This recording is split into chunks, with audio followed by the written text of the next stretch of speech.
గదాధారి Hanuman title చాలా పాజిటివ్గా ఉంది. పర్టికులర్లీ గదని ధరించినటువంటి హనుమంతుడు అంటే సర్వశక్తిమంతుడని నేను గట్టిగా నమ్ముతాను. ఆ టైటిల్లోనే ఎంతో గొప్ప స్ట్రెంత్ ఉంది. ఇటువంటి టైటిల్ని ఎంచుకున్నది ముఖ్యంగా బసవరాజు గారిని, రేణుక గారిని, ప్రొడ్యూసర్స్ని గ్రేట్లీ అప్రిషియేట్ చేస్తున్నాను. అండ్ దర్శకులు రోహిత్ని, అంటే చాలా టేస్ట్ఫుల్గా వీళ్ళు ఇటువంటి కాన్సెప్ట్ తీసుకున్నారని నాకు అనిపిస్తుంది. అలాగే రవికిరణ్తో ఇప్పటిదాకా మాట్లాడుతుంటే పాయింట్ ఏంటన్నది బ్రీఫ్గా చెప్పాడు, బాగుంది. క్లైమాక్స్ గురించి చాలా స్పెషల్గా మెన్షన్ చేశాడు. సో ఇటువంటిది ఏదైతే ఒక డివినిటీని మనం ఆ పవర్ని తీసుకుని ఒక సామాన్యుడు కనుక ఎదుగుతున్నట్టు సినిమాలో చూపిస్తే ఖచ్చితంగా ఆడుతున్నాయి. రీసెంట్గా మనం చూసిన హనుమాన్ లాంటి సినిమా అవ్వచ్చు, లేకపోతే ఇప్పుడు గదాధారి హనుమాన్ కావచ్చు. మీరు నేరేటివ్ స్టైల్ కనుక బాగుండి పాయింట్ బాగుంటే ఖచ్చితంగా ఎంజాయ్ చేస్తున్నారు. సినిమా సైజ్ ఏంటి, వీళ్ళు కొత్త వాళ్ళ లేకపోతే 10 సినిమాలు చేసిన హీరోని ఇవన్నీ చూడరు.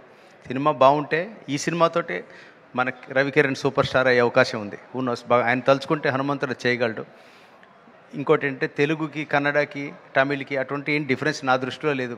ఇది ఇవాళ రేపు పాన్ ఇండియా సినిమాలు వచ్చినప్పుడు ఈ సినిమా స్కేలే డిసైడ్ చేస్తుంది, ఇది పాన్ ఇండియా సినిమానా, నెక్స్ట్ స్టేట్కి వెళ్తుందా లేదా అన్నది. సో ఆ స్టేజ్కి ఈ సినిమా వెళ్తుందని నేను గట్టిగా నమ్ముతున్నాను. ఈ టీంని ముందు గ్రేట్లీ అప్రిషియేట్ చేస్తున్నాను ఇటువంటి సబ్జెక్ట్ ఎంచుకున్నందుకు. And all the best to entire team of Gadadhari Hanuman. మీరు బ్లాక్ బస్టర్ కొట్టాలి, గట్టిగా ప్రమోట్ చేయండి. సాయి సతీష్ లాంటి పిఆర్ఓ మీకున్నాడు, ఇంకేంటి. అండ్ నేను చాలా ఇష్టపడే నా తమ్ముడు సాయి సతీష్.